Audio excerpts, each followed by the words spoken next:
Alrighty, folks. Thought I'd talk a little bit today about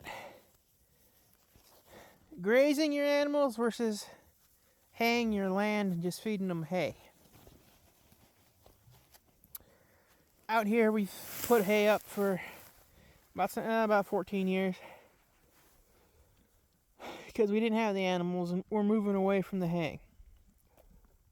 But why would a person want to bother grazing? Well, management, you got to be able to afford the hay, which costs a lot. It costs a lot more than most ranchers will tell you it costs them to put up. Most of those, if you're in dry land country, like we are out here, and dry land, it means there's no water. We're not irrigating it. You know, out here we get one cutting a year, and that's it. They tell you the grass is a free resource. And you know, a lot of people tell you they can make their hay at $55 a ton, or I've heard some guys 45. And these guys, they're just lying to themselves and lying to everybody else. There's absolutely no way you can do that. Not when you actually sit down, put the numbers to paper, and count the cost. Out here, you got to be able to run a good haying operation. You have to fertilize your land all the time. Because guess what haying does? You hay it, you end up your headers, let's say 4 inches off the ground, the cutting blade, you're mowing it. You're making the place a golf course. So when you mow it down that low, you're taking all the minerals from the ground and you're selling them off the place. Now eventually you're going to mine the ground out. No, your minerals won't be there, your grass production is going to slow down.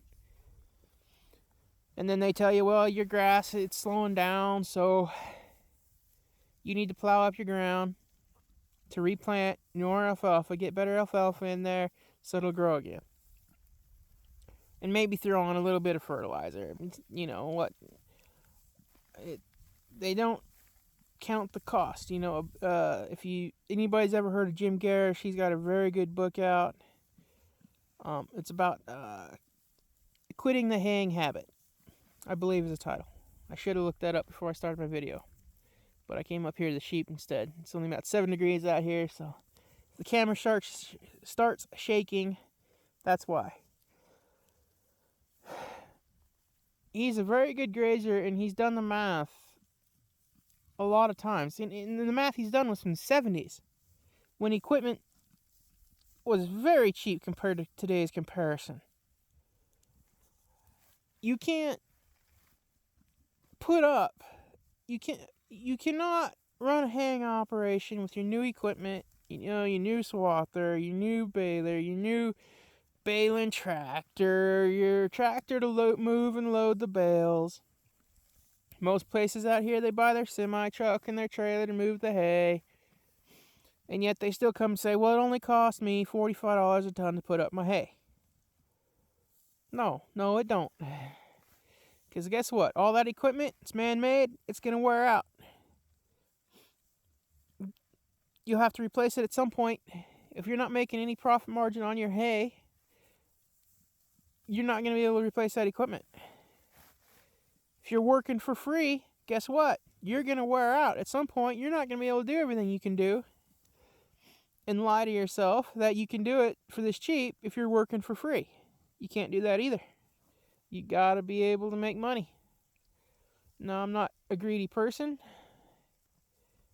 I've lived off a lot less than most people say you can growing up throughout my life. But you have to make money if you're running any kind of operation. Grazing is a way to do that. If you bring in your animals, like I said, you can only hay once. If you bring in your animals and you manage them correctly, you don't just open the gate and let them take the whole place over. If you manage them and you rotationally graze them, you'll be able to get 2 grazings off of the field. if not a little bit more. Depends on how the rainfall it goes that year and whatnot. But you'll have your winter forage. Not all of it. I mean, it's dumb to go into winter and say, I'm not feeding one bale of hay this winter and not have nothing on backup. That is stupid. That is bad management. It all comes down to management. Everything in life is management, whether you person likes it or not. Excuse me. It is. If you rotationally graze them and you can extend your grazing season up here, say I extend my grazing season 4 months in the fall, and my ground organisms are good because the regenerative style of ranching we're doing, my grass starts growing 3 weeks earlier than the neighbors. Well, now I just extended my grazing season 7 weeks. You know, that's huge on hay cost. I mean, that's huge. Out here, last 2 years, last year wasn't quite as bad. Hay went for about $2.75 a ton. Year before that, this drought really hit and everybody still had all their animals. Hay sold for $3.50 a ton.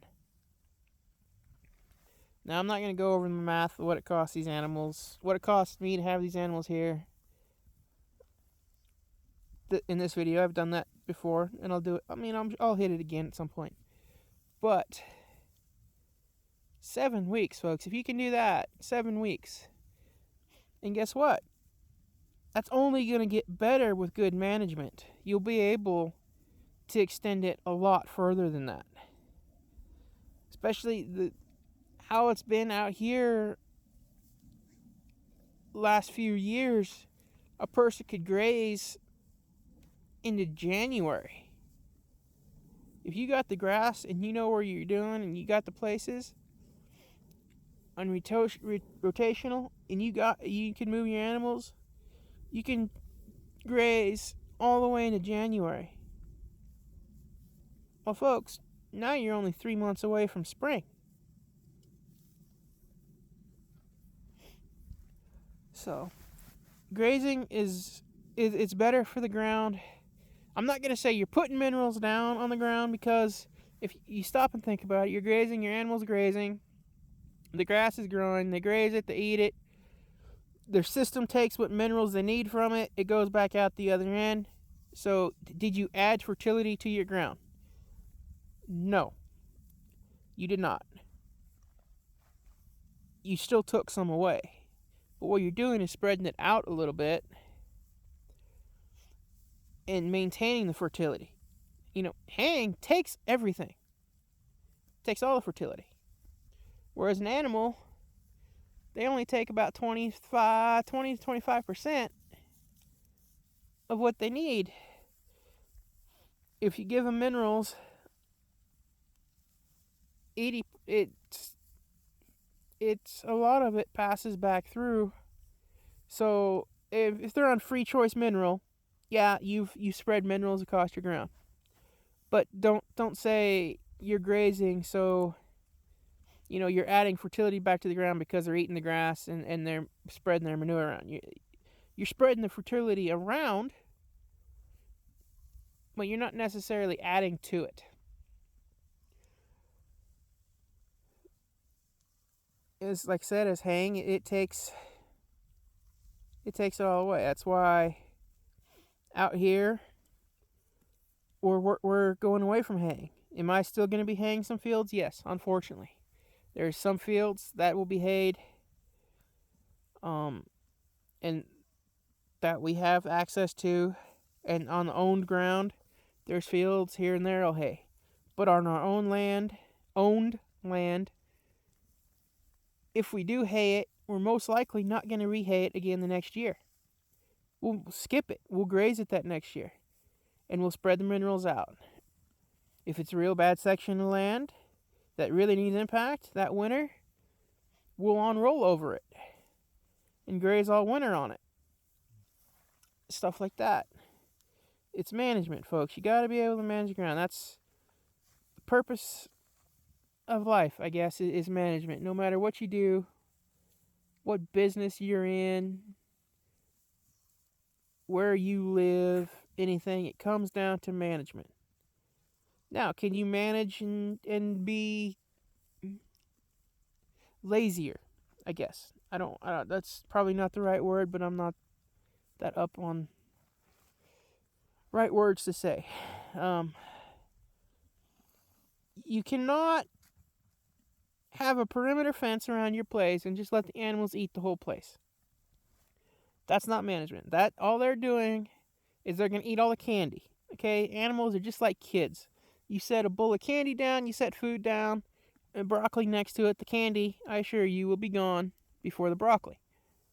Now, if you come back and you put more candy in the bowl and leave the broccoli, your candy is going to disappear again. Until eventually, the plants that are the candy are going to decide, well, we can't grow here. There's not enough nutrients. We're not able to do what we need to do, so we won't grow. Okay, so now you lost some candy. You do it again the next year, you lose a little bit more candy. And pretty soon, there's no candy on the place. Your animals won't eat what you got out there. You're having to bring in all the hay and all your food. Instead of supplementing your animals with hay, you have now substituted your ground for hay. You got to bring in all the feed. Now you're broke. You know, unless you can't afford, people can't afford to do that. But you follow nature's way. You know, people say, well, buffalo live off of grass. Yep. But they managed it. You had predators that managed your animals, that moved your animals constantly, so they weren't ever back in the same spot that day, that month. The grass was eaten. It got to regrow. I mean, sometimes it was a couple of years before a herd of buffalo would come back through. We have to be the predator, folks. You got to be. We, as a society, have done a very good job of taking predators away. Now, you get up in the mountains of Montana, you get bears, cougars, and the wolves they reintroduced, but for the most part, we have taken the predators away. Most farms and small places don't have to deal with wolves or any of that. You have to be the predator. Whether it comes to calling your sheep down because they're not doing what you need them to do on your place, or just moving them so the grass and the land can grow and rest and do it. And be better and improve. This whole thing of regenerative, I'll get more on that in another video of why we do what we do for regenerative ag and why it should be what most people need to take a good hard look at and see if their system could benefit from it. Which, if you go to any conferences, you listen to any conference in person, the first thing people say, that doesn't work in my area. You can have graziers that are doing an awesome job as their neighbors, and they will just say it rains more on their place than mine, it won't work here. And that's just being either arrogant or lazy. So, alrighty, folks, I reckon that'll do it for this one. Thanks for listening. If you like the conversation, I'm trying to learn this YouTube thing. I'm trying to get better at it. I'm trying to teach and bring something to the table so people can learn. I know you spent your time watching it. I'm hoping you're able to learn something. If you disagree with me, great. Make some comments. I'm happy to talk and to work things through. Maybe I'm a little off. Maybe we can meet in the middle.